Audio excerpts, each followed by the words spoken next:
Are you there? Yeah, I got you now. I lost you for a minute there. Okay, What was the last thing you heard? Uh, I asked a question and I never got a response, so I think that's where we left off. I I asked. was holding my phone and my dog like jumped up and bumped my phone. So I think I tried to catch it and I probably logged off when I tried to catch it. Okay, I What was the will. question you asked? I'll drop the. Are you still there? Yeah, I'm here. Okay, I dropped the other connection. Now I see you got video on. So, okay, the question I asked is, since you know and you've spoken with Tony Klein, I've heard all these rumors that Tony and Keegan, their relationship seemingly fell apart. One was scared that the other one was going to talk or roll on each other was the language used. Is there any truth to that? In your opinion, did their relationship really fall apart when all this came about, or in the years Absolutely. since? Yeah, absolutely. As a matter of fact, I was the first or the last person to talk to Kagan before they took him to prison. He sent a message that he wanted to talk to me. And the way it worked out, as soon as we got done talking, they came and got him to take him to intake. Yeah, Tony has not talked to him, will not answer his calls. He has called many, many times. And Kagan wanted me. He said, I know you're my dad's friend. And, I wanted you to see if you could talk to him and tell him I'd like to talk to him. Well, Tony told me there's two reasons why he won't talk to him. Number one, he's disgusted by what he did. He said, he says, hey, I used to be, a womanizer. I cheat on my wives or whatever, run around with all these women and stuff. He said, but I draw the line at, little girls, messing with little girls. And he was disgusted about that his crimes involved underage girls. And the other thing was that Kagan was so, cavalier with throwing him under the bus, saying he was involved in these murders. Tony was just confused. He couldn't figure that out. Why would he do this? Because the way that the relationship was described to me was that they were like best friends. They were more like best friends than, father and son. They did everything together. And after this, when he found out that, because at first he was sending him money and calling him, taking his calls when he would call. And then he just, when he found out that Kagan was telling people that he was involved in the murders, he didn't want to talk to him anymore, which I can understand. Sure. Of course. Okay. Let me talked about Murder Sheet and Keegan Klein, international news media. Okay. Here's another little tidbit that I picked up from, I think Amy brought this to my attention and I haven't heard it anywhere else.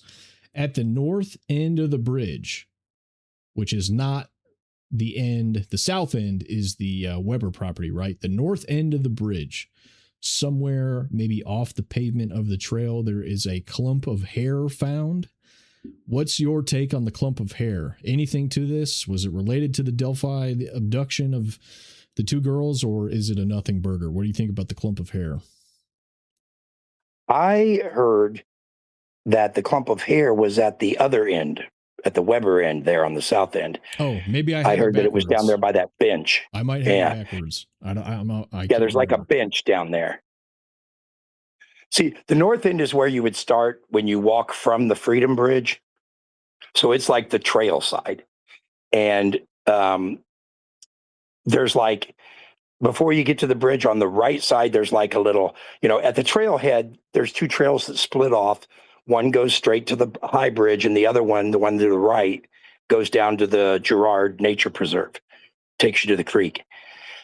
The other, when you go across when you get to the bridge, about maybe 10, 15 yards back before you get to the bridge, there's like a little beaten path that kind of you can cut through and go from one trail to the other.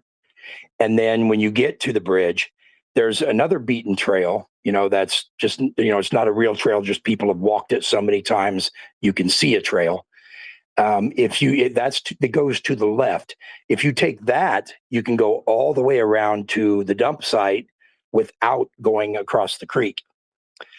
So I've always heard that the clump of hair is a clump of blonde hair.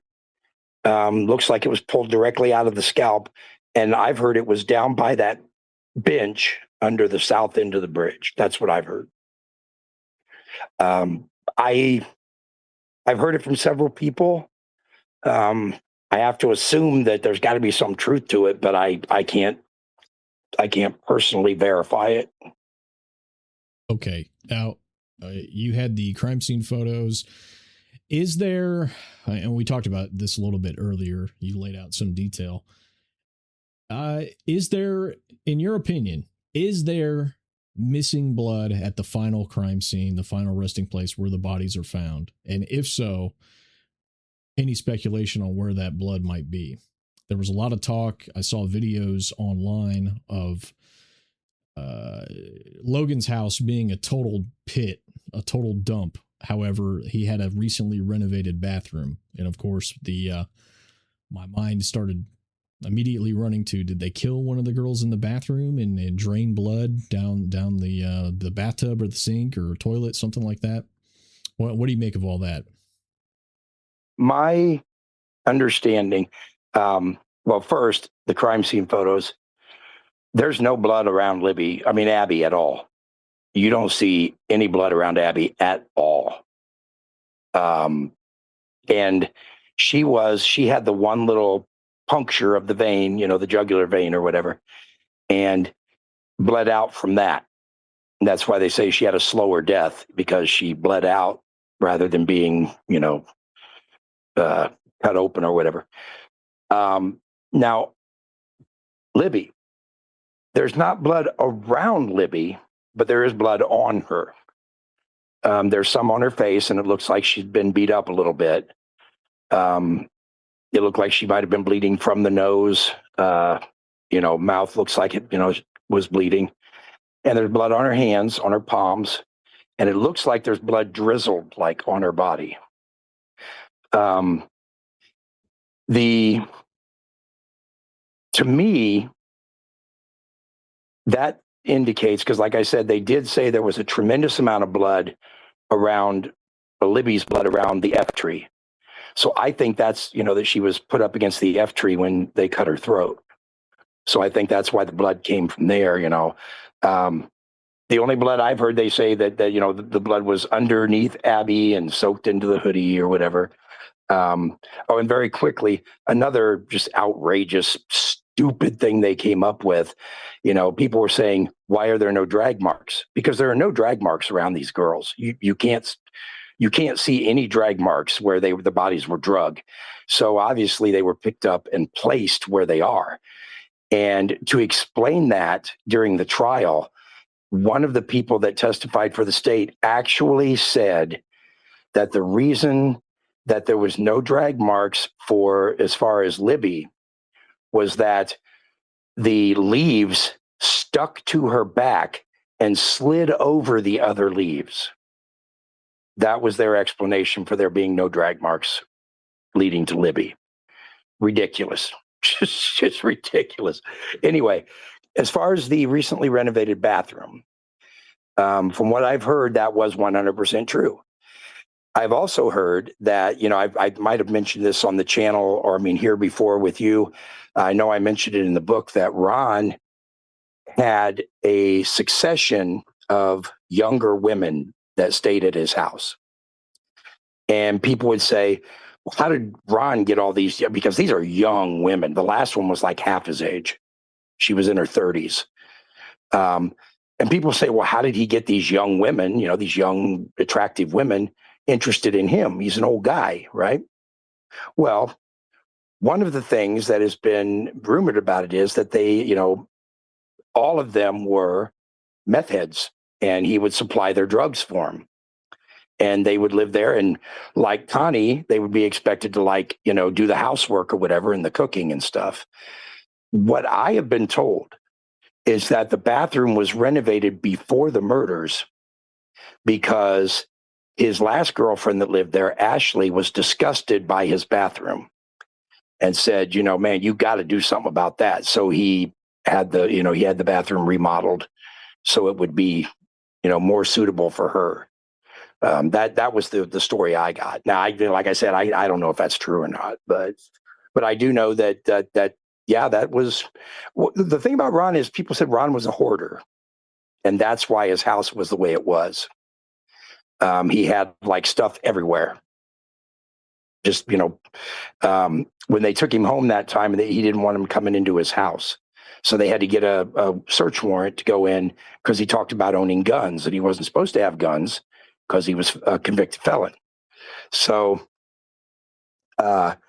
he took him to his shed and he opened his shed and it was just packed full of stuff. And he goes, I want to show you something. And he opened the shed and he goes, now you see the way this is? My house is the same way. That's why I didn't want you coming in. I was embarrassed about it. So they went ahead and got the search warrant from there. But yeah, I do know that the bathroom was apparently renovated, but someone told me that the reason it was renovated is because Ashley Wright said, man, this is disgusting. I cannot take showers here. You need to do something about this. Yeah, that makes sense. I can see that. So the renovation of the bathroom is prior to the murders. Okay. That's what I've heard. Now, I don't know that's true. I've just heard that. The missing blood. Do you think there's missing blood? Where else could it possibly be? Oh, yeah. I don't think there's any blood from Abby on the scene at all. As a matter of fact, that's what I was told by a source that's very close to the investigation. Told me there was no blood there from Abby. None of it was found. A little bit on the hoodie, but not saturated. The reason I think that is because I don't think Abby was killed there. My whole belief is the reason that like I said, I believe Libby was the target because there was a hit assigned that was a member of Brad German's family, or Brad German. You know what I mean? Derek German. There is a Brad German, but that's a different story. So I think Derek German, I think that was, a hit on his family.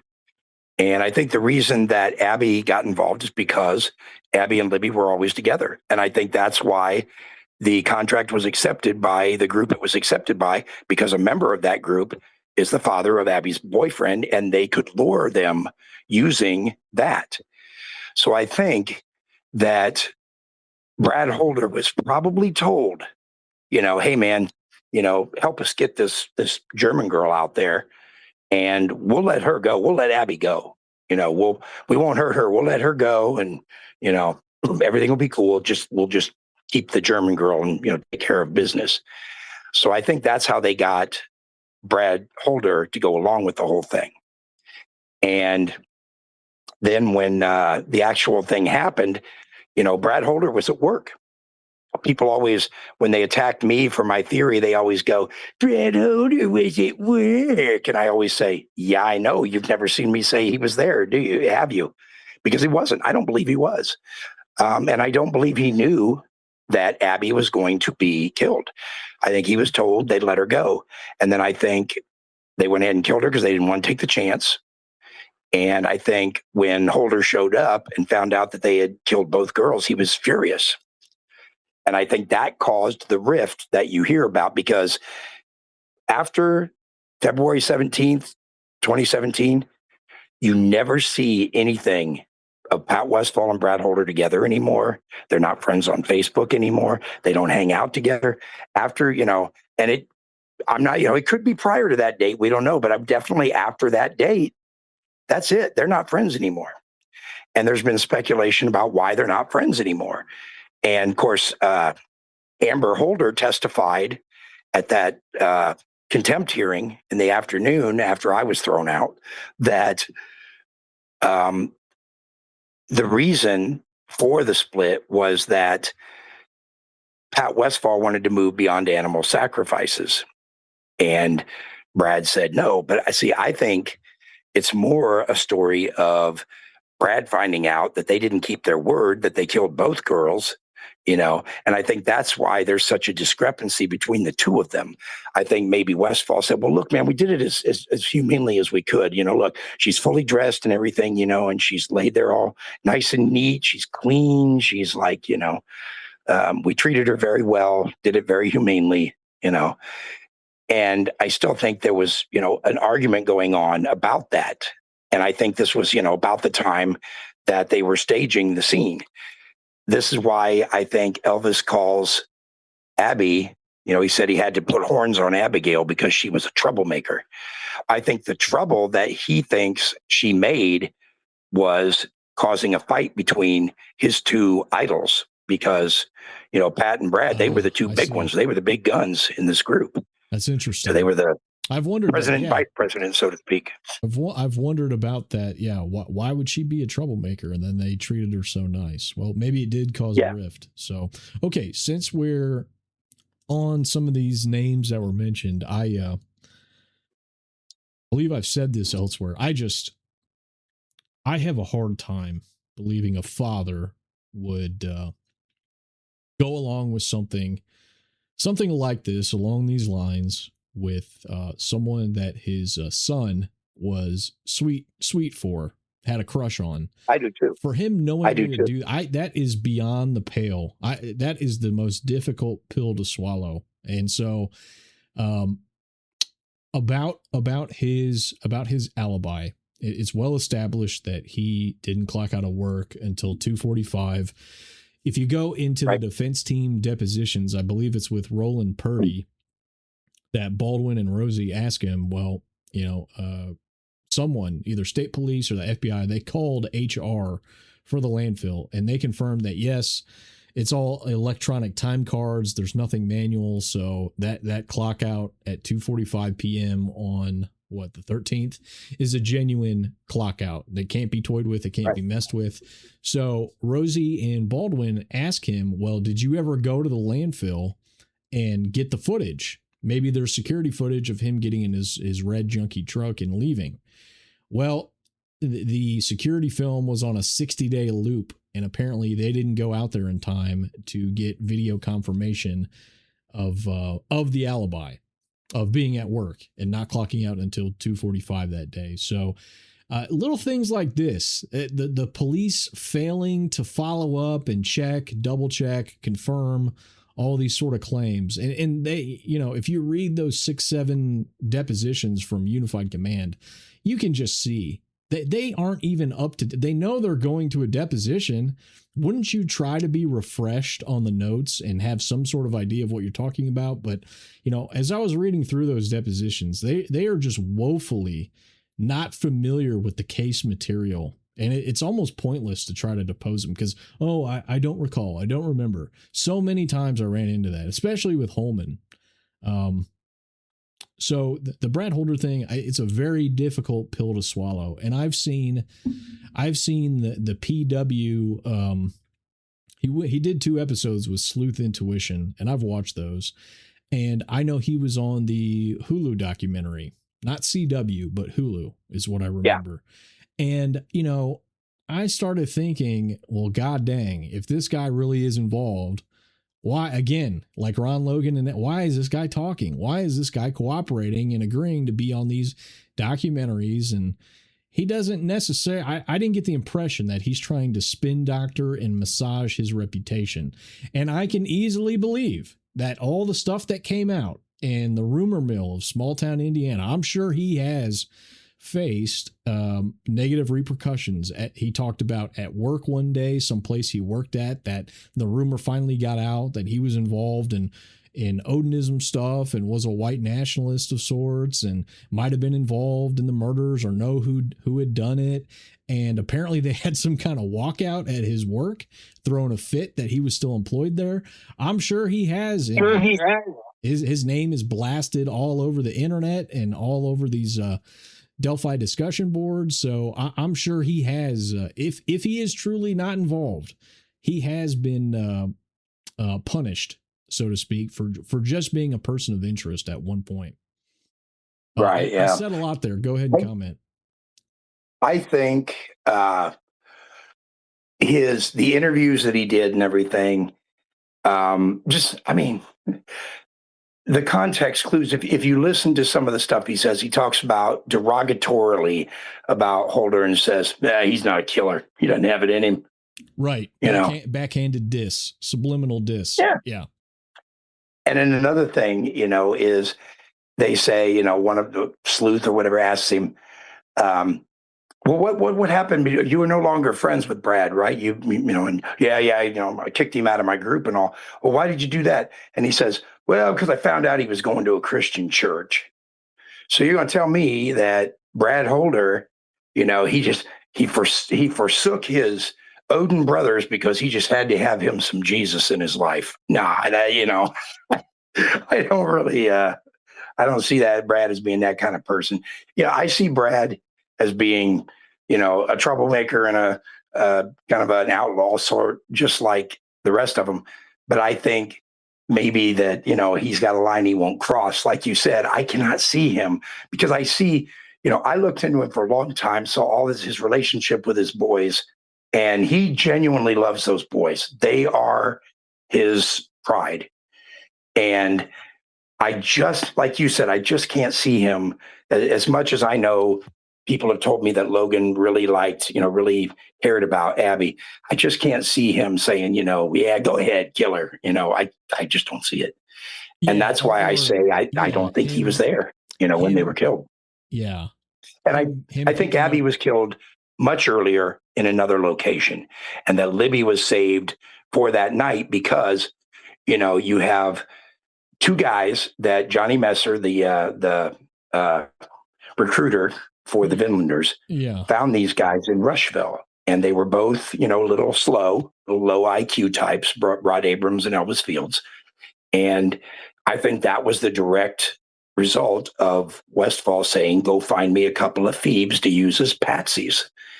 And also, Johnny Messer's girlfriend at the time said that around Valentine's Day of 2017, Johnny borrowed her car to go up north and visit his Odin buddies. And that when he brought it back, it looked like it had blood on it, and she had to wash it like 2 or 3 times to get it off. Yeah.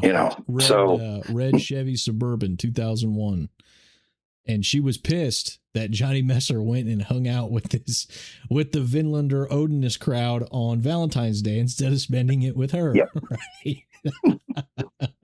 And you mentioned about the police, and their inability to, cover certain things and all that. And also the defense.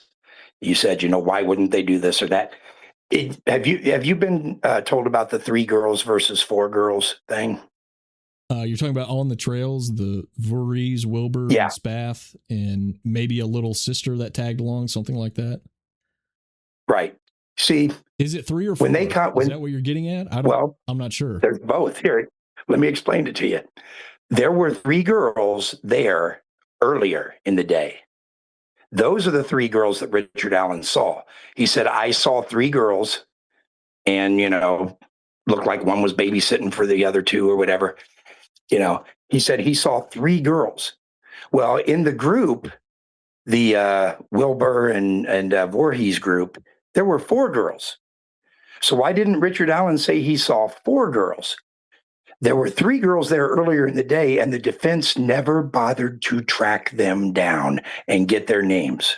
They never bothered to interview them and ask them. Now, one of them right now is in prison. It'd be very easy to interview her. And all 3 of them have said, yeah, we were there. We were there together, 3:00. Yeah, we saw that guy, and they're willing to talk, but nobody's ever gone and talked to them. Now, the reason you have 3 girls, okay, there were 4 girls in the Bree Wilbur group. So why does Nick McClelland only talk about 3 of them? Why are there only statements from 3 of them when they all 4 gave statements? Because Richard Allen said he saw 3 girls. So McClelland had to turn 4 girls into 3 girls. And he even bragged about it on that blonde-haired woman that looks kind of like the Saw puppet. I can't think of her name. It's I don't know. You're not talking about Shakespeare, the woman with glasses that did some. Oh, no. Hannah. Oh, I love Hannah. Hannah's a friend. Hannah's actually a personal friend. And she did the original Delphi documentary, and it's fabulous. And I don't know why it never got out. But I haven't seen, not Hannah. Seen clips. I want to see the whole thing. Hook me up. Oh, Hannah's great. Yeah, hook me up with that. I want to watch it, and I want to talk to her. Okay, I'll see if I still have it. Out with that. Yeah. Yeah. But yeah, there were 3 girls there earlier in the day. They have Hispanic names and, or at least Hispanic sounding names. I can't remember their names right offhand. Amy will be able to tell you right away. But there were those 3 girls. Those are the ones that Richard Allen talked about seeing. And, you know, the Voorhees group that was there later in the day, because those girls that were there, they were there at noon when Richard Allen said he arrived and he saw them. They were there and he saw them at noon. Yeah. Okay. So you are adamant that he's correct about the noon to 1:30 time frame, not 1:30 to 3:30 as the state insists. Correct? And have you ever watched? Oh yeah, definitely. And have you ever watched the interrogation videos? If you see the very first one where he's multiple times. Yeah, he's talking to Liggett and Mullen or whatever, the Mullen, chief of police at the time there. Yep. Yeah. He's talking to them, and then Mullen says something like, you know, okay, so you said that you were there that day. You said you got there about 1:30 and left about 3:30. And you see Richard Allen make this kind of puzzled face like, huh?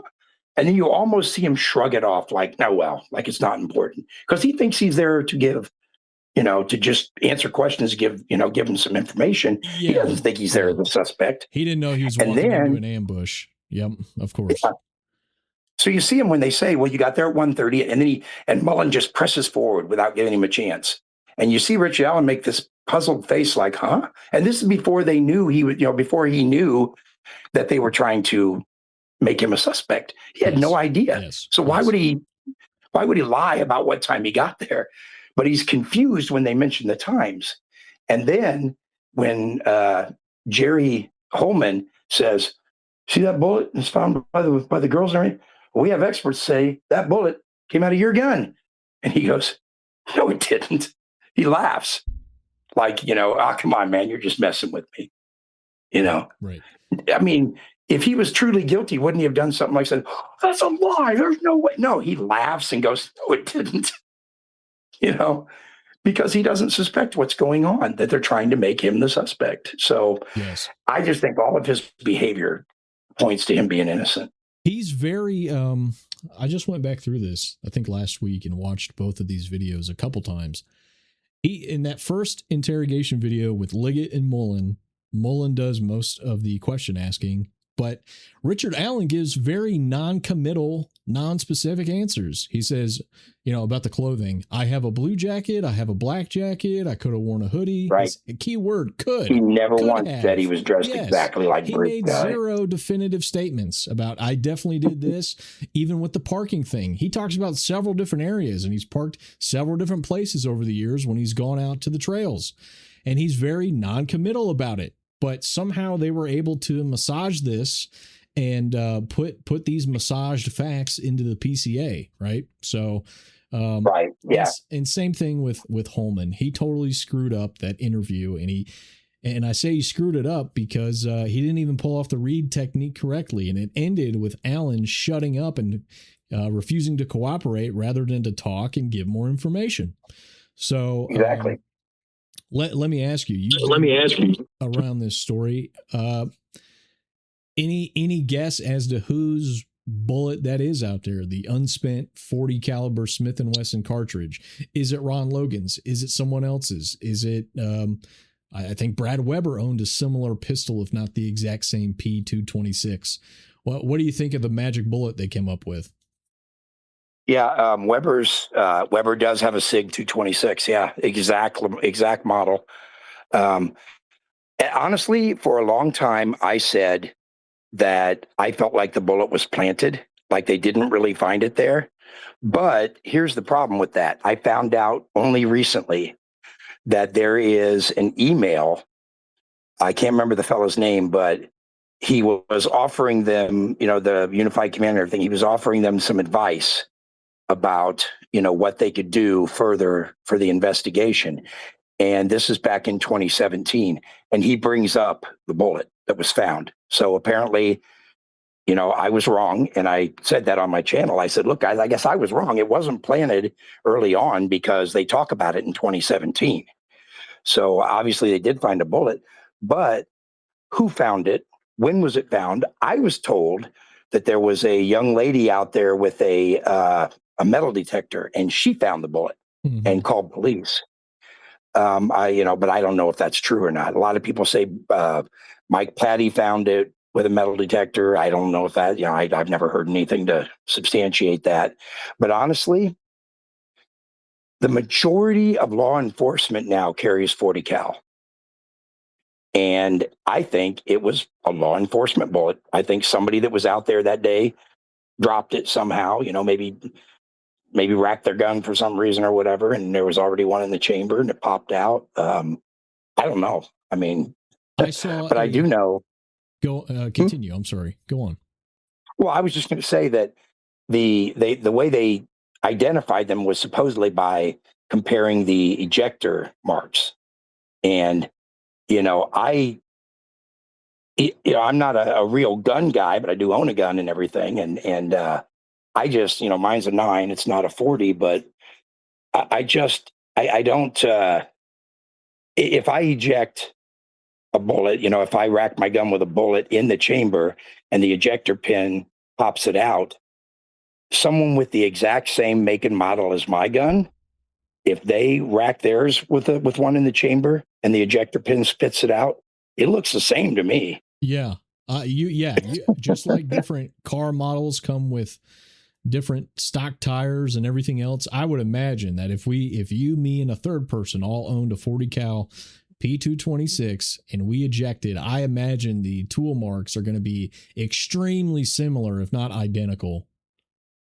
And yeah, ejecting a unspent round versus firing it and the pressure differences with the with the burn and the ignition of the firing pin hitting the I'm sorry, I'm forgetting the other term, but the firing pin hitting the mechanism that ignites the reaction to pressurize and send the bullet down through out of the chamber through the gun barrel.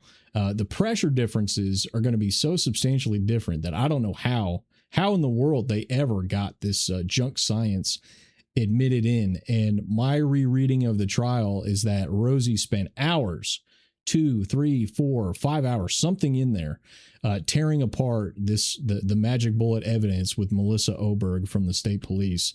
So I do think it is junk, and I think even Oberg admitted that she could not exclude other people's pistols, like Brad Weber, from the test findings. So it's my understanding that several people around the country have had their convictions overturned because similar sort of junk science with ejector marks and this kind of crap has been used to convict people.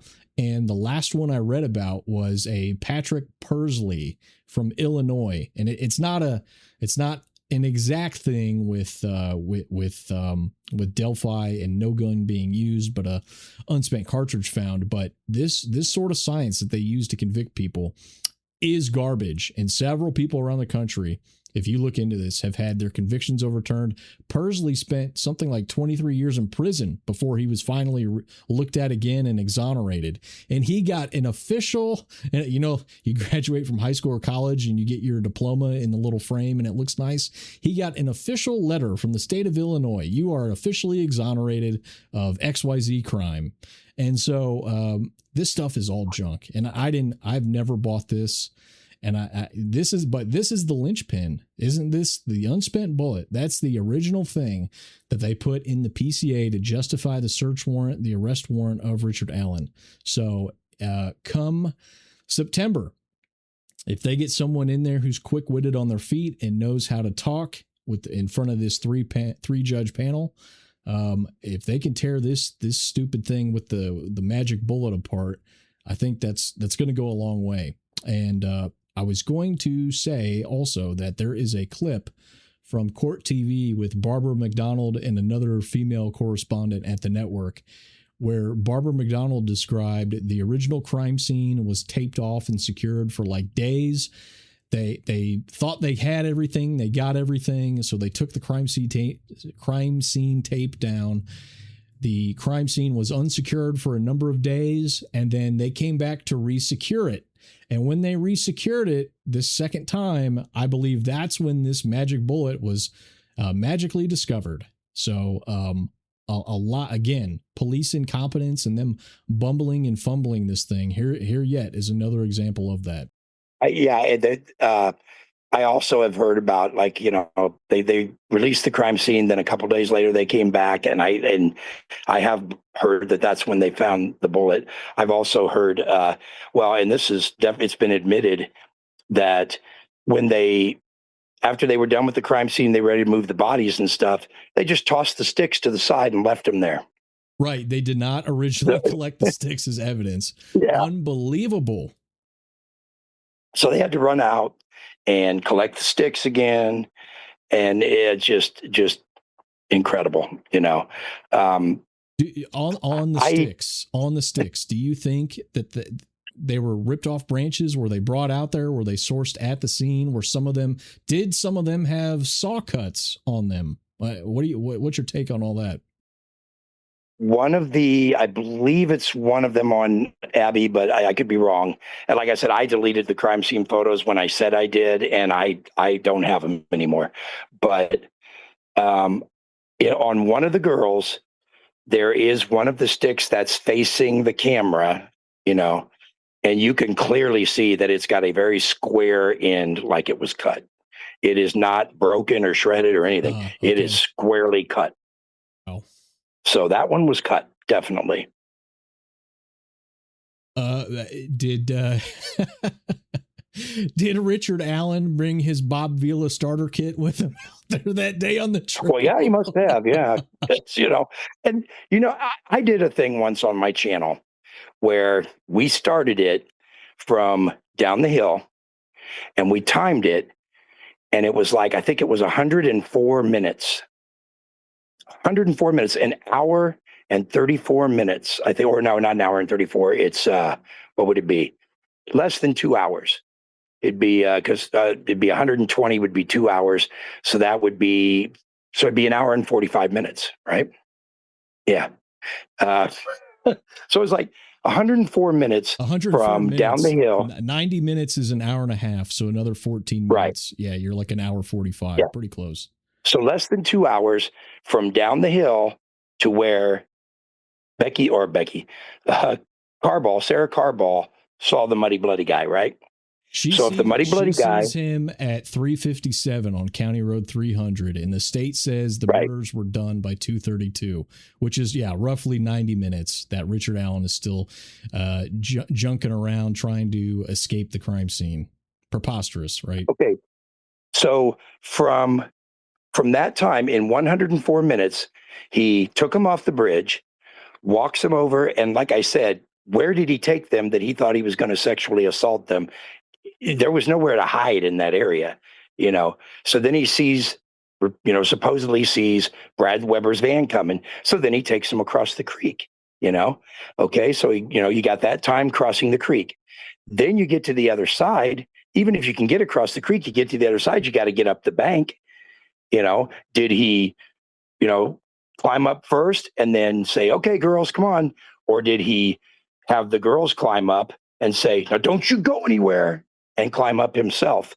How did he control both girls while they climbed up that bank? Did he hand the gun to one of the girls and say, cover her while I climb? It's ridiculous. So then you take that time, the time it takes to climb in, the time it takes to kill them, the time it takes to stage the scene, the fact that he had to be a superhuman to be able to carry 190 pounds of dead weight and put it where it was without dragging the body.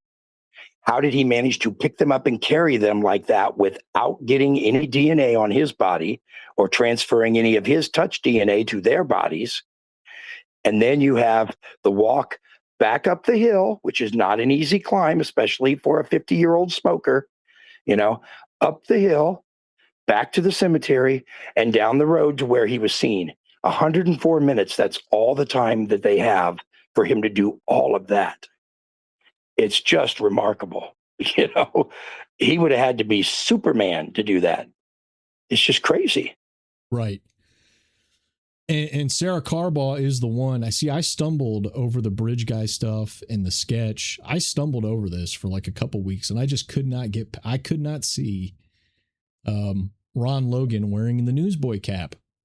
I know, No. I know rural white country guys. They do not wear newsboys caps. That is something from 100 years ago in the Roaring 20s.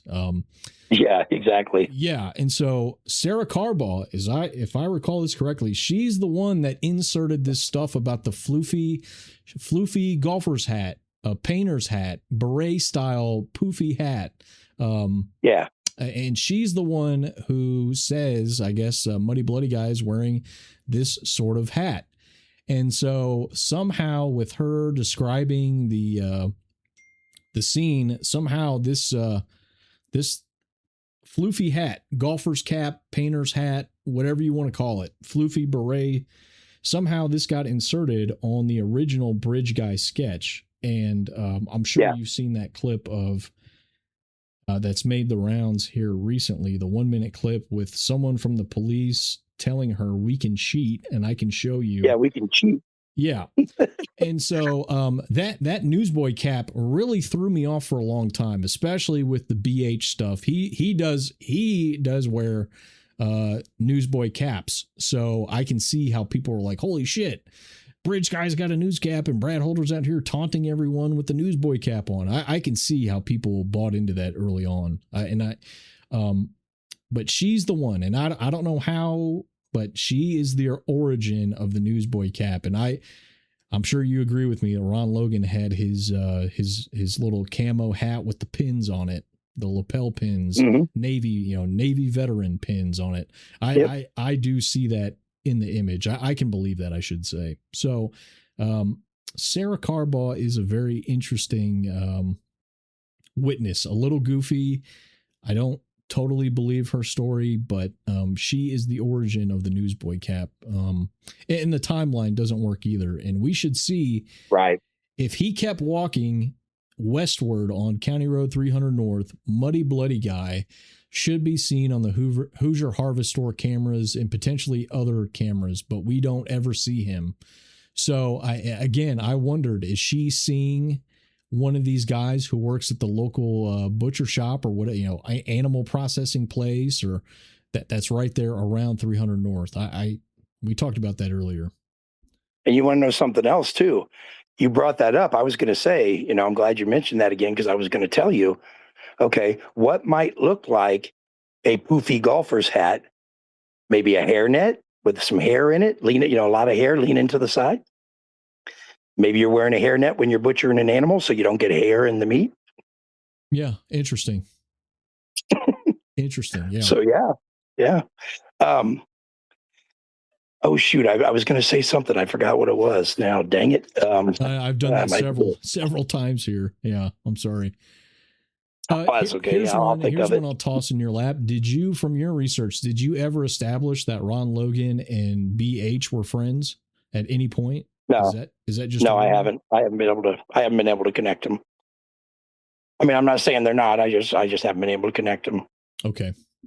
Robert Ives, I mentioned his little infamous interview where he's sitting on the couch and the local news is interviewing him for 5 to 10 minutes.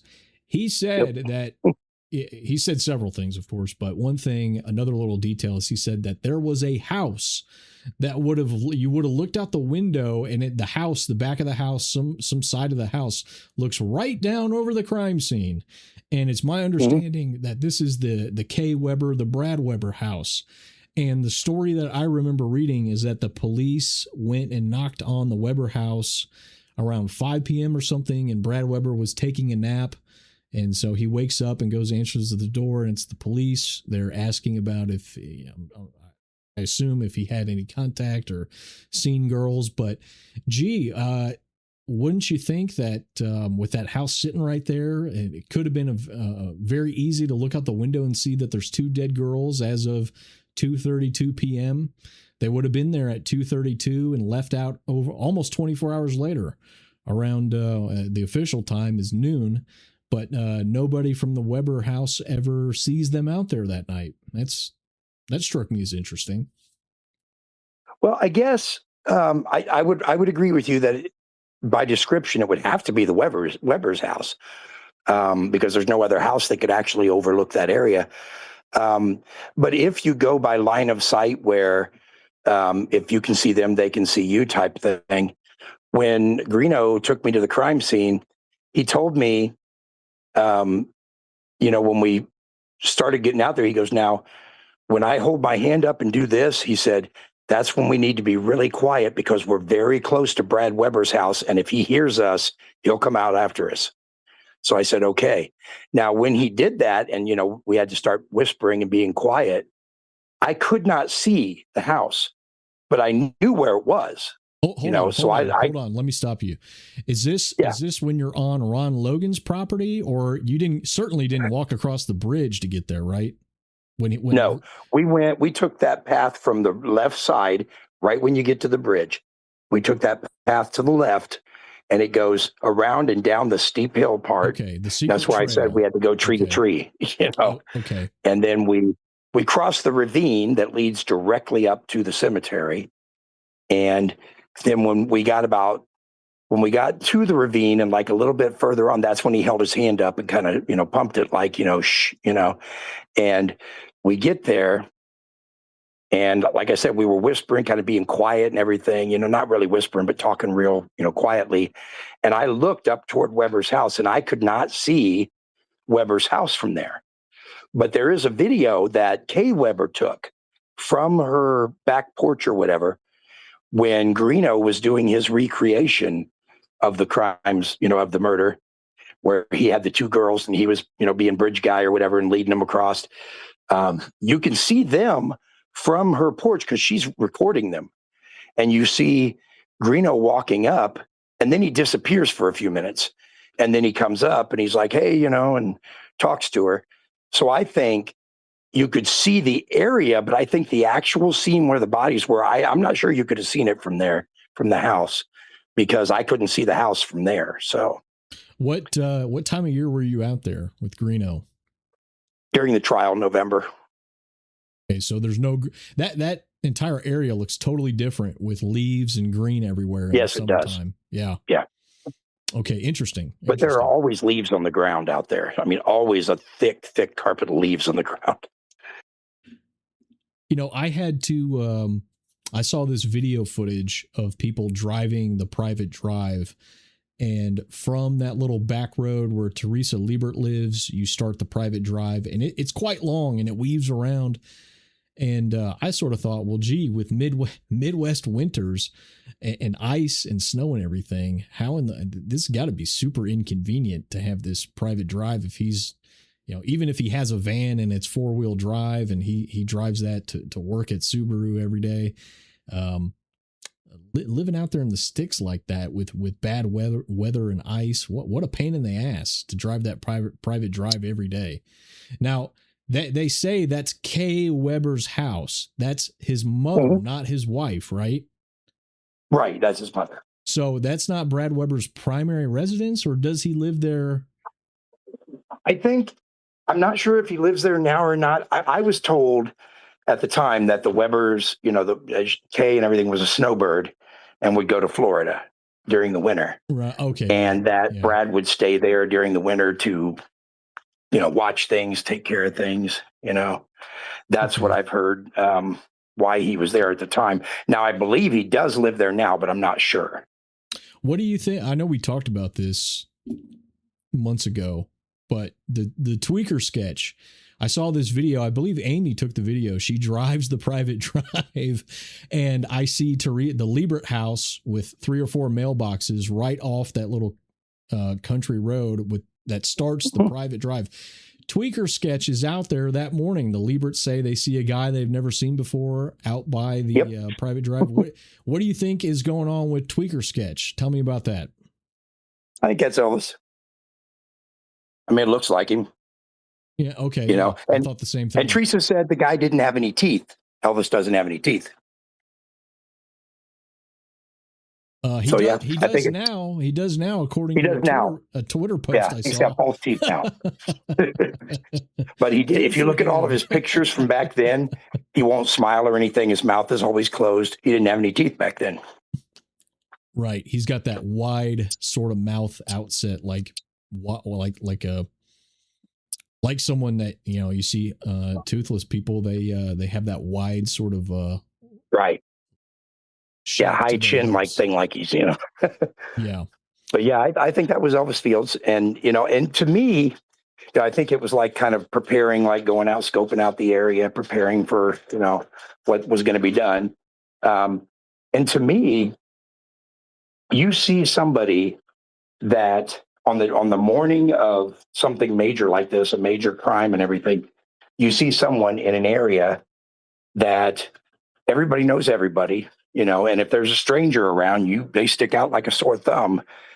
I don't see how that could be a coincidence.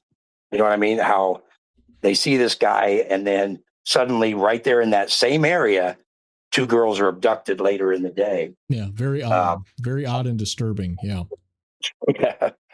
So yeah, I think the tweaker guy, I think the guy in the sketch is Elvis Fields.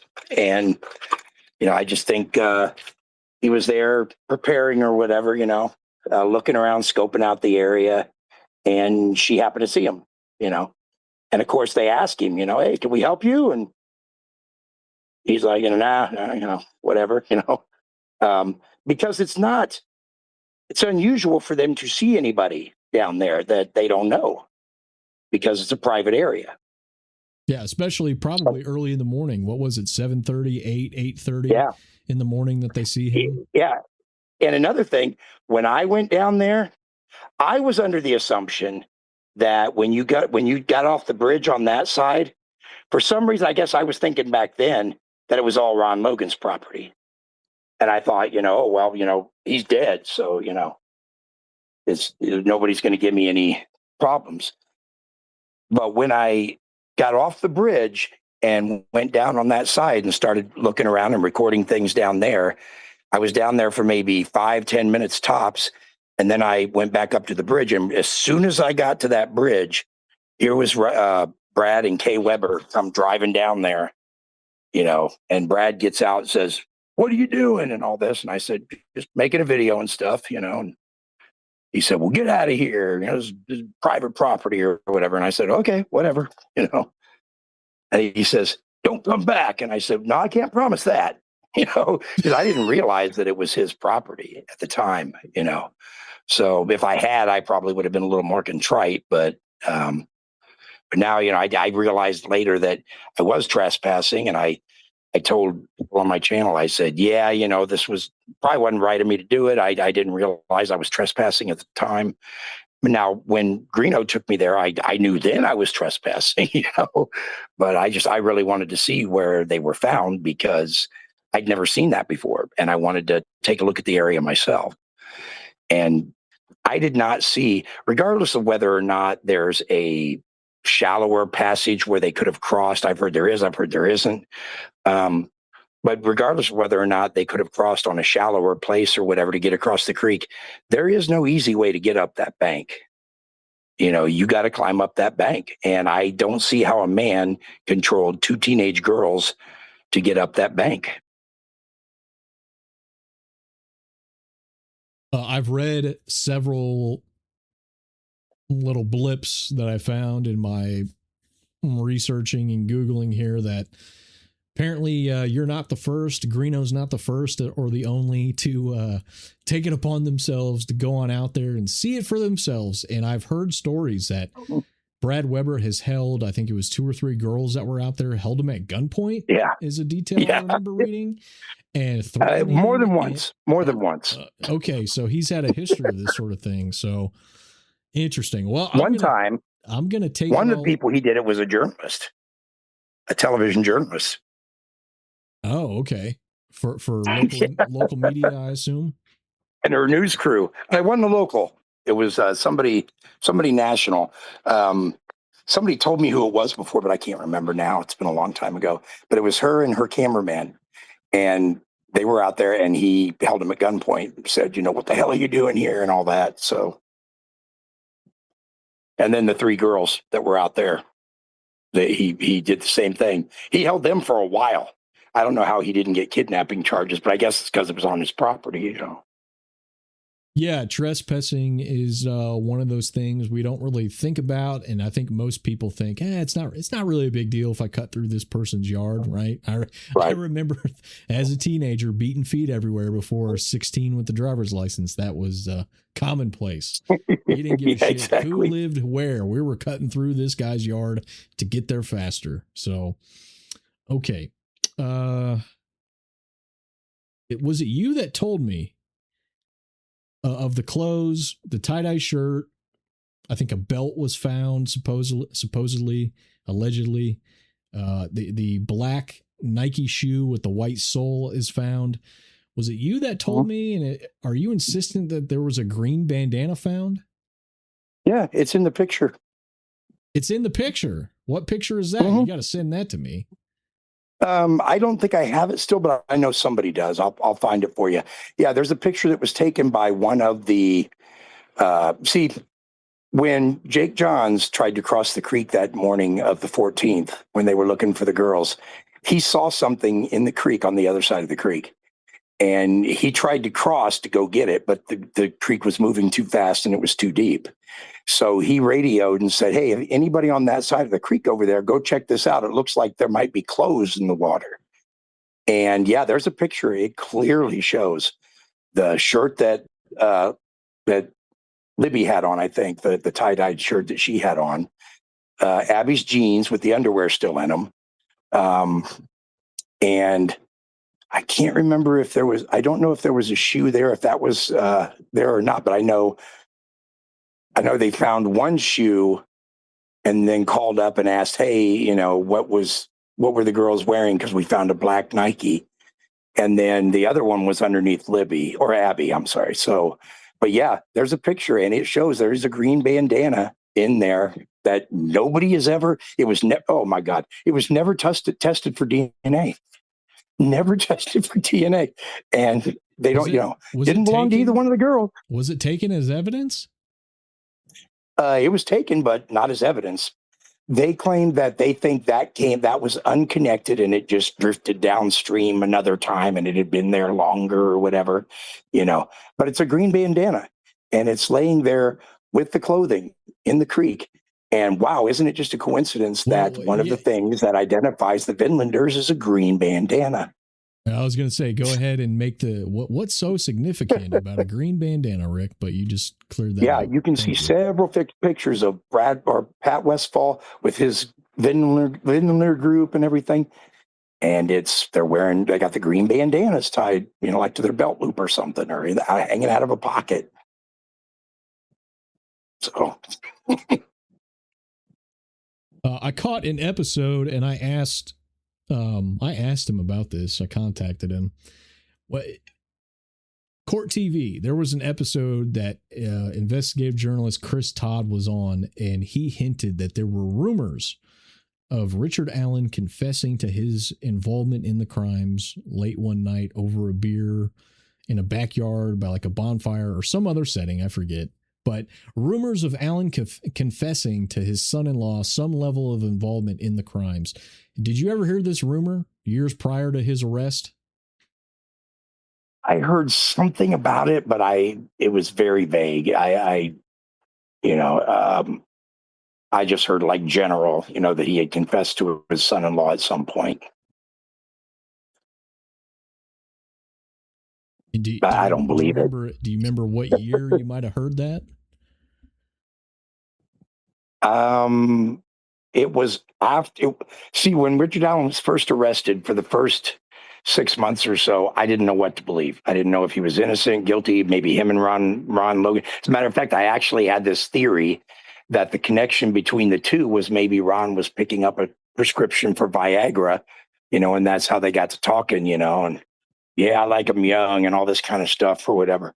And that's how they discovered a connection between the two of them. But then, and it was after that time. So it had to be after, because what really took me off the fence, and this is in my book, what's mentioned in there, what really took me off the fence was that day in court when I saw him for the first time. And I took one look at him and he looked terrified and he's just this tiny little guy. And I'm like, there's no way this guy did this. There's no way this man controlled and killed 2 teenage girls. It just doesn't make any sense, you know. And then I happened to be sitting right next to Kathy, and then on the other side of Kathy was Jan, who's Rick's mom.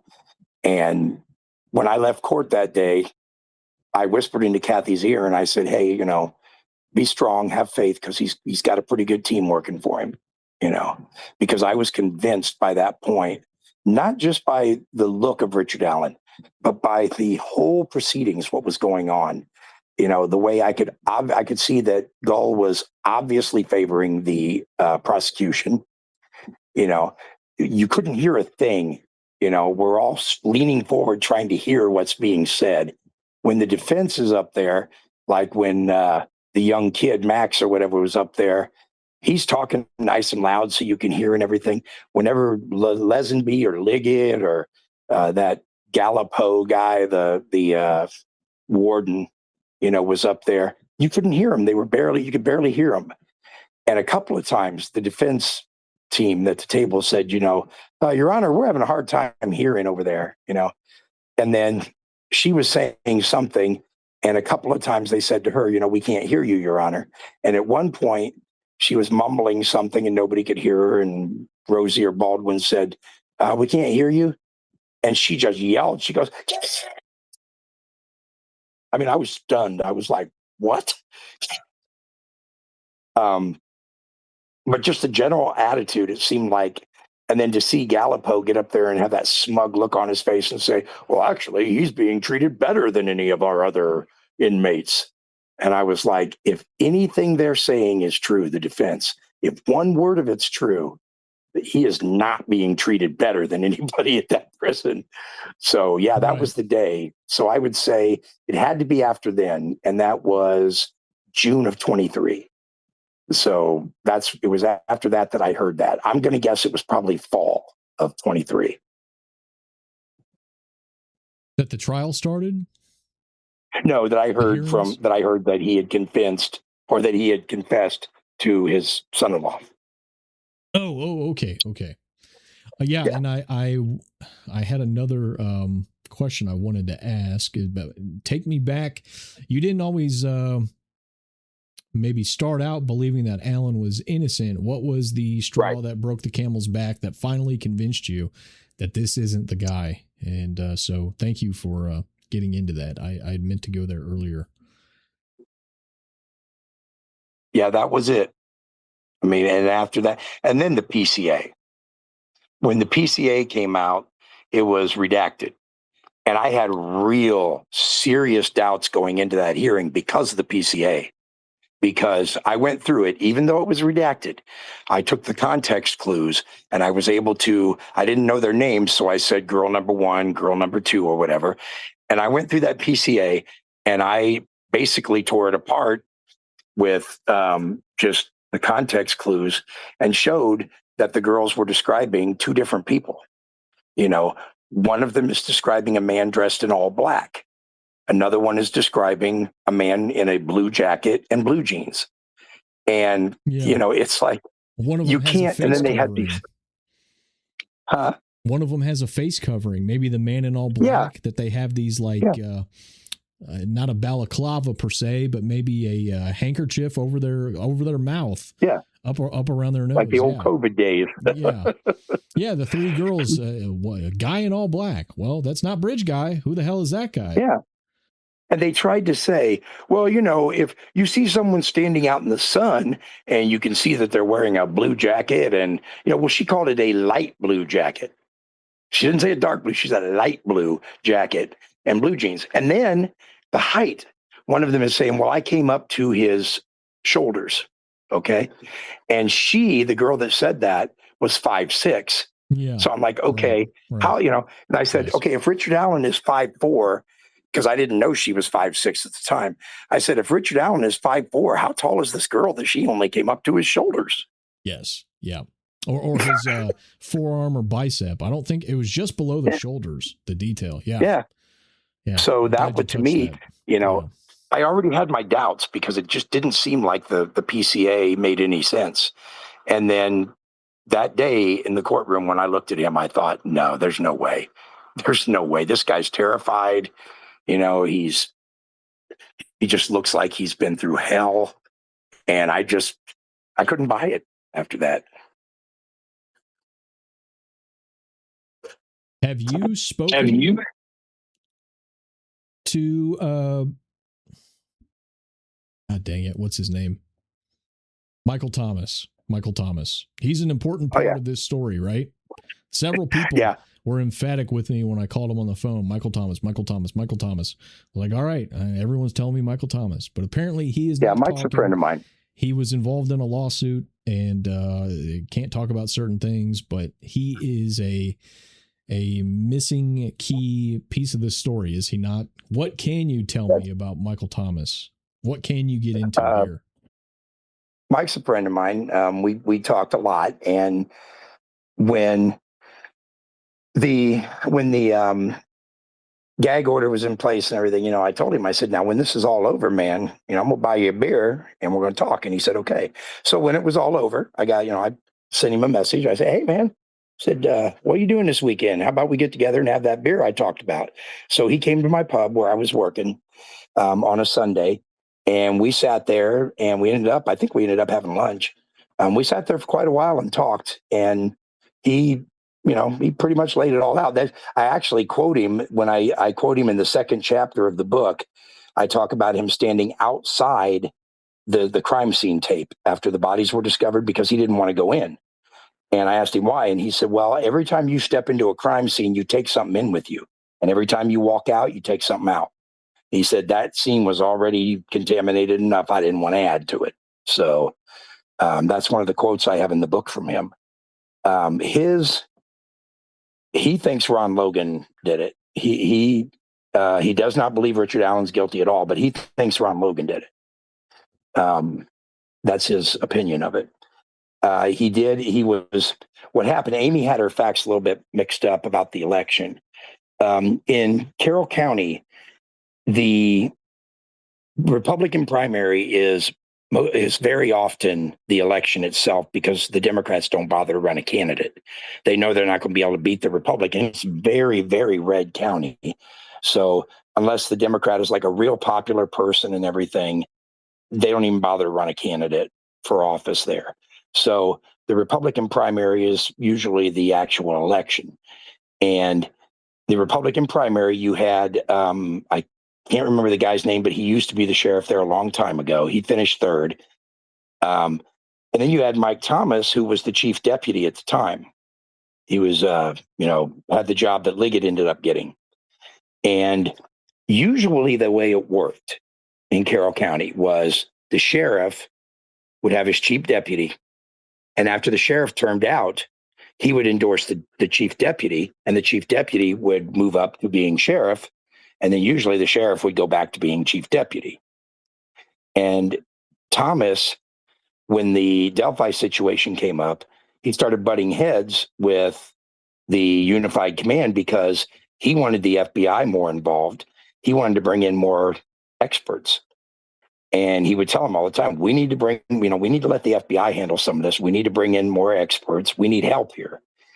And Carroll County was trying to reduce the FBI presence and the FBI's role in the investigation. So they were butting heads. And at some point, Lesenby decided to endorse Liggett. And Liggett would be going around, talking to people, and they had him on video in some cases. He would be going in his uniform, just visiting places and saying, hey, I'm running for sheriff, and all that. Well, that's illegal. It was illegal electioneering, and that's where the lawsuit came in for the one that was dismissed by the courts, that because the people that filed it didn't have standing. And that was Sue Wright and Angela. They, from R&M, they decided to file the lawsuit. Right? Angie Sedlowski. Yeah, thank you. Yeah, they go over that in the murder sheet book. And let me stop you. The third person is Lee Horde, isn't it? He was the former sheriff. Yes. Yeah. Yes, that's the guy. So they were all three running. Liggett was campaigning while he was in uniform and on the clock, which he shouldn't have been. Lesenby endorsed Liggett. And, obviously when you have, a standing practice that's been in place for a long time that the sheriff usually automatically endorses his chief deputy, people were like, I wonder why he's not endorsing Mike. So Liggett ends up winning the primary. And shortly after, Mike Thomas got demoted and Liggett got promoted to chief deputy. And Mike Thomas, not only was he the chief deputy, he was the lead detective on Delphi. So he got bumped out of that. He got taken off the Delphi case. Liggett got the chief deputy and lead detective on Delphi. And Thomas said, this is BS. He quit and he sued him and he won. He got a settlement. That's one of the things he's not allowed to talk about. He's not allowed to tell me, anybody. He wasn't allowed to tell anybody, but he wasn't allowed to tell me because he signed an NDA. He wasn't allowed to tell me how much the settlement was, but it was significant. It was a lot of money. It got into seven figures. So. And Michael Thomas is the one that, doesn't he arrest Derek German years earlier and catches him riding dirty? And then Thomas is also the one who goes to Ron Logan's cousin who's lying about the alibi and presses him and gets him to admit, yeah, I lied about it. Sorry. Wasn't that him? Basically the way that happened was, the cousin is like, oh yeah, I took him to a fish store and we both, and Thomas is like, okay, you realize that if he's lying and you're lying, that you are going to be in trouble too. Oh, I didn't even see him that day. And he was that quick and that easy. All he did was said, you realize that's a crime. You'd be in trouble too if you're covering for him. And he was like, oh, I didn't even see him that day. No, I didn't take him to Lafayette, so. Now, Thomas, that's how easy it was to break him. Thomas doesn't talk, but he was in the Hulu documentary, Capturing Their Killers, Girls on the High Bridge. Isn't he in that wearing a cowboy hat? Isn't that him? Yeah, that's him. Yeah. Yeah, I think he does karaoke now. I think he hosts karaoke and stuff. It's one of the things he's doing. Mike's a real good guy. So he's a real good guy. Take me back to the election here. People have brought this up and told me the significance that, hey, they made this big arrest of Richard Allen right before the sheriff's election. So I'm wondering, okay, so you're telling me that Tony Liggett is quarterbacking this whole operation to arrest Allen and pin the murder on him just so he can win the election for sheriff? Or is it more of a group thing where everyone comes together to stop Michael Thomas from winning? How am I to understand who's behind the Allen arrest and the election? Who's quarterback and masterminding this whole thing? That's kind of hard to tell because everybody seemed to have their hand in the pie. To me, the main reason, I guess they didn't want Thomas to win because they didn't want the FBI to have a bigger role. And you got to wonder why. But once it gets to be the general election and you have Pinkard jumping in halfway through the election cycle and becoming an independent candidate, and then I used to drive through Carroll County a lot during that time. Actually, it was part of my job. And I would drive through the county, and overnight, when Pinkard jumped into the race, you started seeing these big Pinkard signs all along the highway, signs in people's yards, Pinkard. And he was from Lafayette, wasn't he? Yeah.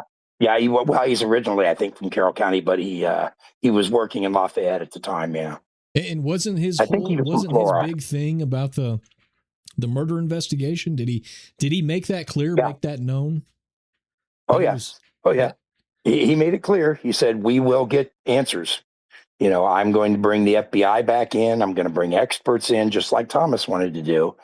And that, I think, really scared them. And you look. And like I said, these guys, they know who did it. And the FBI, when they were involved, they were very, very high on Ron Logan being involved. And that was where, when they brought Kagan Klein up and said, we think this guy's the guy, we think, we're going to go with this. And the FBI was like, I think you're wasting your time. I think you need to look into Ron Logan. He's an old man and everything. We think you need to look at him. And for some reason, Carroll County refused to do that and said, no, we're gonna keep looking at Kagan Klein here. So the FBI, right before they decided to go public with their suspicions and the Anthony Schatz profile and everything, a month or two before that is when Carter told the FBI that they didn't need their help anymore. So that's how the FBI got booted out right before Kagan Klein and Anthony Schatz became an issue and was brought to the public. I have went back and watched that debate for the sheriff's election, and Lee Horde strikes me as someone interesting. I'd like to talk to him. I don't know if he's talked, but he jabbed Liggett pretty good that you guys screwed this damn thing up. It needs a fresh set of eyes to come in and look at it. He has sheriff experience. He was a sheriff back in, I don't know, decades ago sometime. And so like in the 90s or something, yeah. Yeah, he jabs him up pretty good. Has Lee Horde ever gone even further with frank comments about what he thinks really happened? He strikes me as someone interesting that someone needs to talk to and get on the record. I reached out to him after the election, after the primary, when Liggett was nominated. And it was after Pinkard jumped in, because I noticed that he was very 100% behind Pinkard.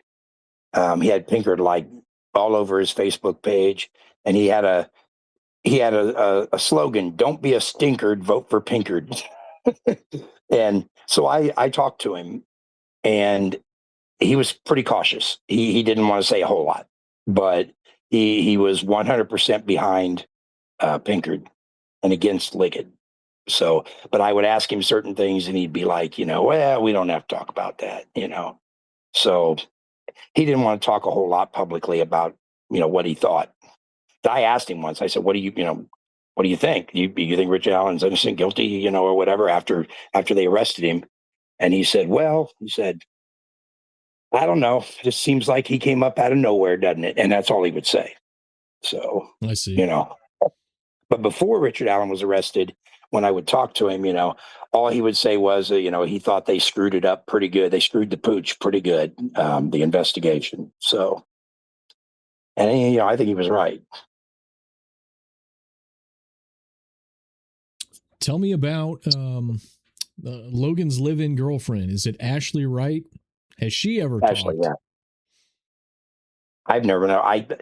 I found her once on Facebook, but it looked like she hadn't used the profile in a while, and she didn't answer my messages.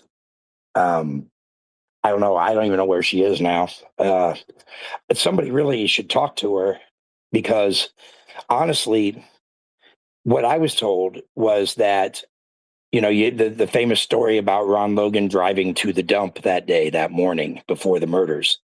And then later that day is when he supposedly went to the fish store and all that. Mm-hmm. I heard the reason he drove to the dump, I heard the stuff he was throwing out belonged to Ashley. That he was just, throwing out her stuff like, well, I gave her time to come and get it. She didn't come and get it. Screw her. I'm throwing it out. I heard that too. That's interesting. But I've never been able to get a hold of her.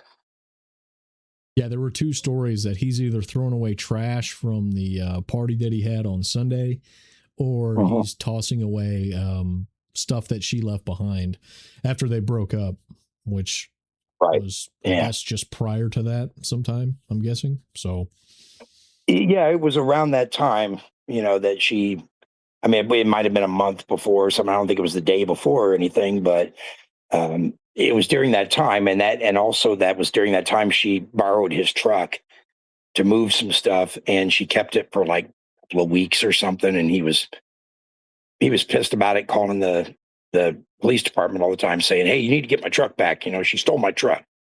So, but he eventually did get it back, and that's the one he drove to the dump that day.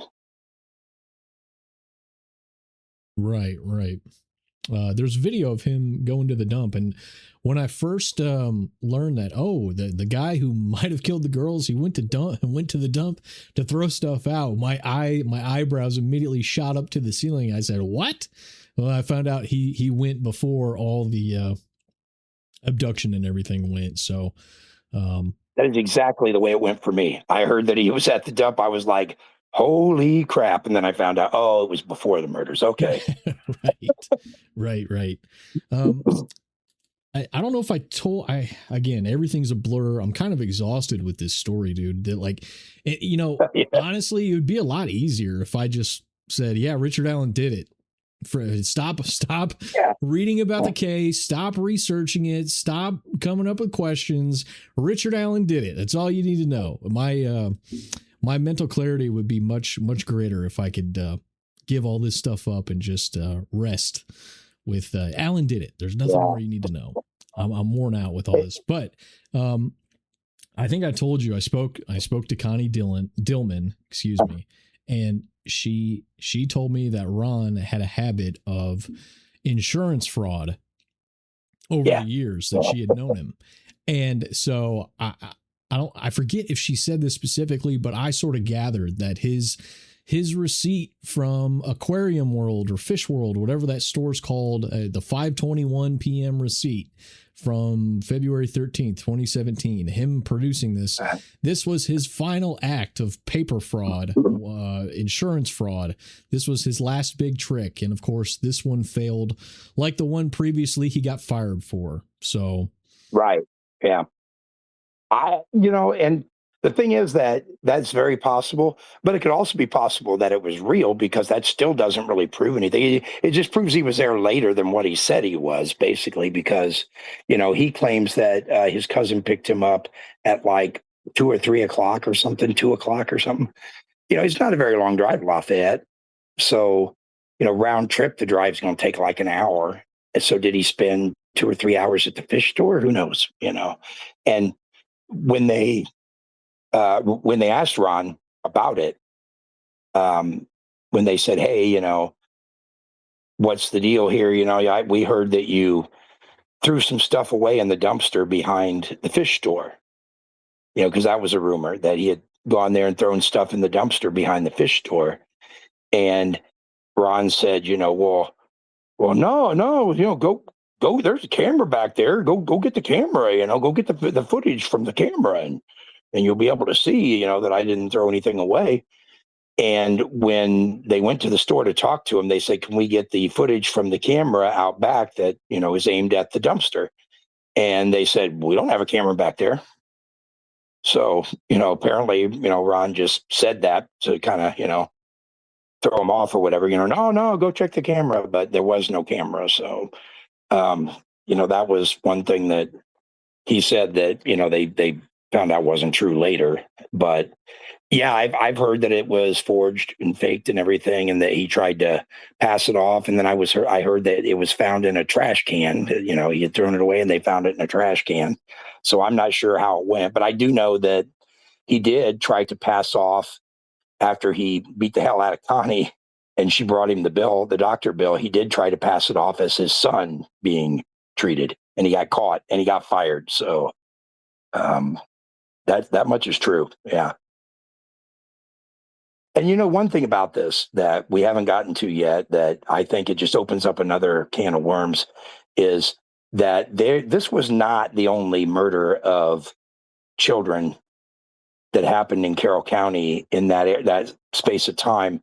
There was a house fire that killed 4 African-American girls a few months before the Delphi murders. That happened in Flora, which is also in Carroll County. Yeah, and it was ruled an arson, as everyone claims. A lot of people think they're tied together. Yeah, I think it's connected. Question: I saw someone else. Is this a property that the Patty family appraised? I saw people bringing that up too. I don't know what to make about any of that. So go ahead. Yeah, tell us about Flora and how it ties in. That house was appraised by Becky Patty a couple of weeks before the fire. And the landlord of the house has had a lot of these type of fires. You know, he honestly, I think he was doing insurance fraud with these fires. House had burned down, he'd collect the insurance. But this one happened to be, I don't think it was planned to be a murder. And I think when the girls didn't get out and and they died, I think, the people that set the fire were like, uh-oh, Right. Yeah. damn, we didn't mean to kill anybody, Right. Right. But, and then, of course, you have Elvis Fields, along with admitting to two of his sisters that he killed, or that he was, with, on a bridge with two girls that were murdered. He also talked about how he set a fire in which two girls were killed. So I don't know if he, was he talking about? I might not have caught that detail. That's interesting. Yeah, he mentioned it to one of it, maybe one or maybe both, but I know one of his sisters that he had set a fire and the two girls died in it. So is he talking about Flora, and maybe he just misdirected, thought there were two instead of four? Or is he talking about the Stephanie Thompson fire in Monticello, where she and her daughter died? And she is the woman that had conducted the polygraphs, not only on everybody from the Flora fire, but she conducted the polygraphs on Brad Holder's ex-wife, Amber, and on both of Elvis's sisters. Right. Correct. Yeah. Very good. Very good. So a lot of people have died connected to this, So I take it just by everything we've talked about. You're definitely buying into the Todd Click, Greg Ferenczi, Kevin Murphy reports, right? That there's a Rushville element connected to this, and connected to some people in and around the Odinist Vinlander scene. Yeah. Do you think Greg Ferenczi's murder is connected to this, or is it just a random happenstance? Yes, I think it is. I think it's connected. I mean, I gotta say, maybe I've seen too many movies, maybe I've read too many conspiracy books, but my God, this is another one, kind of like that Logan going to the dump. You're telling me an FBI agent who's hot on the trails of a murder, that he's killed point blank range, and that the assailant tosses a Molotov cocktail at the building? This is like something straight out like True Detective season 1. Crazy shit. Right. He tossed the Molotovs in there, and people started running out of the office. The only one that was shot was Ferenczi. And that to me is weird. Yeah, after the report, the Click report and all this stuff comes out, right? And then you look at Todd Click. Right before the trial, he gets arrested on some crazy charge, and they're still holding him. I don't know if they're still holding him. I think he's bailed out, but they haven't given him his, he hasn't had his trial yet. And they keep postponing. Stuff. Yeah. I read years ago, I spent a lot of time digging into the Oklahoma City bombing from April 95. And police apparently know this trick, that at Timothy McVeigh's trial, they had a woman who was an undercover informant for the ATF, who was previously part of a ring of these people who wanted to blow up a federal building as revenge against the government. And she was in and around these people and spent considerable time, and she turned coat on these people, and she went to the ATF and told them everything. She takes them to downtown Oklahoma City. She shows them the buildings that they cased and what they talked about.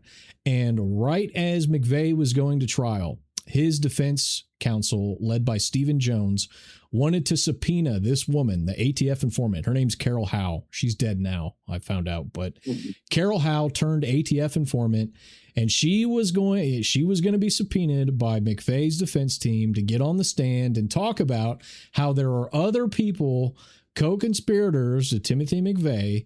And of course, the state, the government, they went and arrested this woman, put charges on her, specifically to deny the defense team the opportunity to subpoena her and call her as a witness. So Some of this could be at play. This is apparently a common trick that they can do, and so this might be at play with Todd Click and everything that he produced. It may very well may be retribution. And I sort of thought, based on what you were telling me about how they want to get you in trouble, I don't know if you have some sort of information that you could be called as a witness, but the possibility crossed my mind when we were speaking that if you have something and could testify to, they might start ramping up these charges against you to put you away so that you cannot help the defense team in if there is a new trial or whatever may come.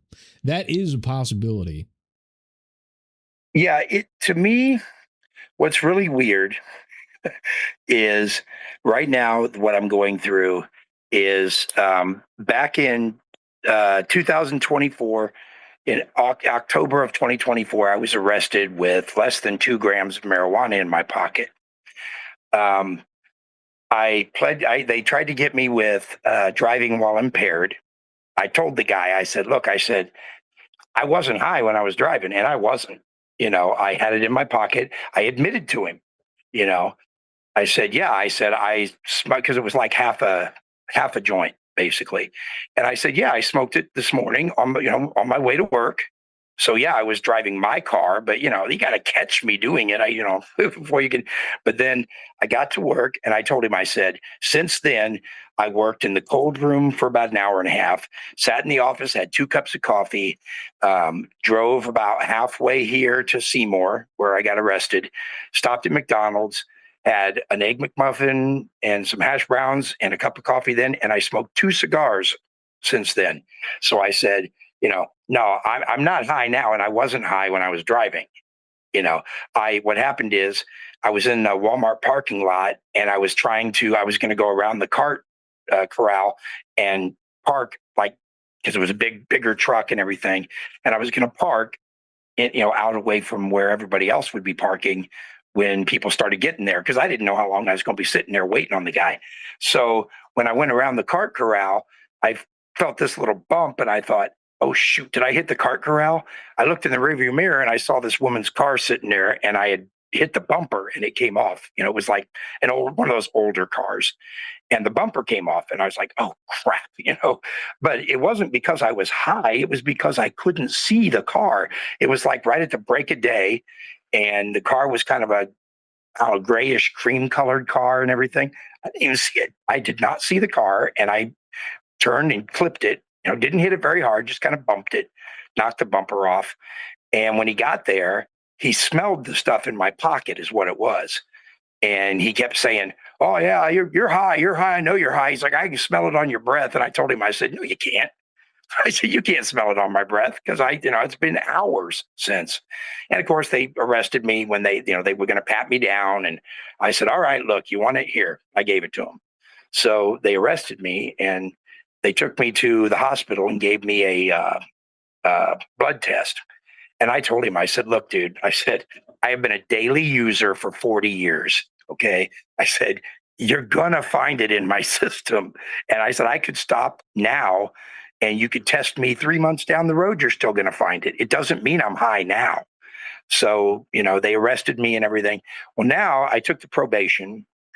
And, at the time and now, I got no income right now. I live 2 miles away from a bus stop, and there's nothing within walking distance where I can work. I don't have a car, so I have no way of getting a job or anything, and I've been going through this disability situation for a while. Getting disability, it's close to the decision time now, so hopefully I'll be getting disability and back pay and all that. But right now they're trying to revoke my probation and put me in jail because they said I didn't finish my classes they assigned me in time. Okay, well, here's what happened. I was arrested in Jackson County. I pled guilty in Jackson County to possession, and they dropped the OWI charge. I asked them if they would transfer my probation to Marion County so that I could do my probation here rather than going all the way to Jackson County for visits and drug tests and stuff. And they said, okay. So they transferred it. I didn't hear anything from Marion County for 2 months. And then a little bit, about, I think it was March 20th, maybe, I had my first appointment with Marion County Probation. At that point, I was almost halfway done with my probation. And they gave me the list of approved places that would do my evaluation and see whether or not I had to take these classes. Now, like I said, almost 3 months in, right? I got 3 months of probation left. So I get the list. I find the guys, they set up my classes, they do the evaluation. They say, well, you got to take this class for 12 weeks and this class for 12 weeks and this class for 6 weeks. So my probation expires July 7th or July 11th it was. And I didn't have the classes done yet. I figured, well, they're just going to let me finish the classes or whatever. No, I get a letter telling me they're revoking my probation. They want to put me in jail because I didn't comply with the terms of my probation. Now, luckily, my counselor, I have been keeping her up to date on all of this, from the beginning. And I told her on day one, I said, I honestly feel like I'm being targeted. And we went over this stuff in the interview the other day, the child support thing, my wife getting that huge promotion and big pay and raise in pay right after she leaves me, all these things that seem very suspicious timing wise. And they were okay. They were real nice to me for a while. Now, all of a sudden, now they're trying to revoke my probation and put me in jail. Well, when do they want to do this? September 10th, right before the oral arguments. Then I would not be able to be there and participate and, lead like I've been doing for, 5-6 years now, and help try and get the word out to the public. They want to put me in jail. So it's like, okay. Yeah, and the thing is, when the book comes out next week, there's 2 ways it can go. When the book comes out, I am going on blast, worldwide, coast to coast, whatever, with what I've been saying on my channel. It's not going to please them. So there's 2 ways I can look at this. They're either going to double their efforts against me, or they're going to give up because I'll have all that light on me, all these people, reading the book and stuff and saying, wow, this guy's got something here, and they're harassing him about it. And if a lot of people see that and think that, and then they see them putting me in jail, a lot of people would be like, hey, that's BS, man. So more people would be turned on to it. So there's 2 ways it can go. They're either going to come after me harder or they're going to give up, but I don't know. I'm trying to stay out of trouble. I have my drug test been clean. Everything's cool. Haven't gotten any more trouble. So, going after me for that, and then I still owe. I was told when I was arrested and everything, they told me I had these, I'd have to pay these fees and everything. And I said, I'm broke, man. I don't have a job. I don't have income. I don't have money. I can't pay these fees, and my court appointed lawyer never once told me, well, you know what? Let's file a waiver fee or a fee waiver motion. Never mentioned it. I said, what am I going to do about these bills? I don't have the money. And he told me, oh, don't worry about it. He says, your bond's going to cover it all. My bond was $700. Okay, so my bond is gone. The $700 is gone. I still owe $60 to Jackson County. I owe $475 to Marion County. And I still owe $75 for one of the victims impact panel that they want me to take. It's like that bond did not even come close to covering all of my fees. So I recently got a hold of my court-appointed attorney when they started doing this thing about revoking my probation. And I said, hey, you need to put in a fee waiver for me because I can't pay these fees. I told you that 6 months ago, and you never even mentioned putting in a fee waiver. And he says, well, they're not trying to revoke your probation because you didn't pay your fees. They're trying to do it because you didn't finish your classes. And I said, yeah, I know. But even if I finish the classes, they're still going to come after me for the fees, and they'll still put me in jail because I haven't paid them.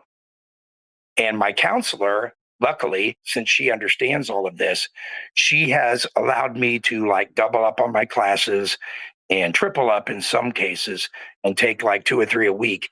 And I'm going to be done with the classes by the time I go to court on September 10th. But I'm not going to have the fees paid unless I happen to get my disability awarded and I get my back pay before then. Then I can pay all that, and I will. But if I don't, I have no way to pay these fees, and they're going to want to put me in jail anyway. So I asked this guy to file the fee waiver. I don't know if he's going to. If he doesn't, I'll file it myself. I know how to do it, so I'll file it myself. But yeah, I mean, they have definitely been trying their hardest, Okay, well, we've covered a lot. There's still a few things that I didn't ask that I had written down, but we have so much here. We have over 3 hours, and I'm going to chop this up into separate parts and release it over days to make it more digestible for people. But don't go disappearing on me, because I want you back. There's plenty more conversation to be had. And so, anything else? Any closing comments that you want to leave the audience with here, Rick? Go ahead. Well, I just would say that if you want to find out this whole story, get the book. It's a week from today. It'll be out. It's called Delphi After Dark, of course. It will be go to Amazon at first is going to be the best way to do it. Once I sell enough books, hopefully sell enough books to raise the money for the wide distribution, then I'll do that, and it'll be so much easier to get it because it'll be everywhere, and it'll be pre-printed. You can order it. The ebook, you'll be able to download it right away, that sort of thing, which I think the ebook you'll still be able to get right away when they, because they will have ebooks available at Amazon for Kindle, and they will have them available there, so you can get the ebook right away. But if you want a printed copy, you're probably gonna have to wait a little bit because they will print them to order. But if I do get the money up, I will be doing the wide distribution and all that. And if you do get a physical copy and you want me to sign it, hey, get a hold of me, work it out, send it to me or meet me or whatever. I'll sign it for you. And it has all of this in it. And believe me, like I said, now I got Ted that can say, I have written a book. It's not a grift. It's not, you're not going to find out later that the book doesn't exist. It does exist. And I think it's pretty good. And everybody that's read it so far says it's very well written. So, but I'm a writer. That's what I went to school for. So, a lot of people don't realize that, but that's what when I was at U of I took a lot of writing classes. So that's kind of what I'm trained to do. So, but yeah, a week from today. Okay, very good. Rick Snay, thanks for your time. Thanks for being with me. I'm going to let you go. All right. I'm sure you got to run. I got to run here too. So, like I said, don't go away. I want you back. Maybe in a couple days here. I'm here. I'll be around. Yeah, after the book comes out, we can talk about that. So. All right, great. Well, thank you so much. Have a good day. I'll talk to you later. Have a good one, Rick. Bye-bye. All right, man. All right, bye.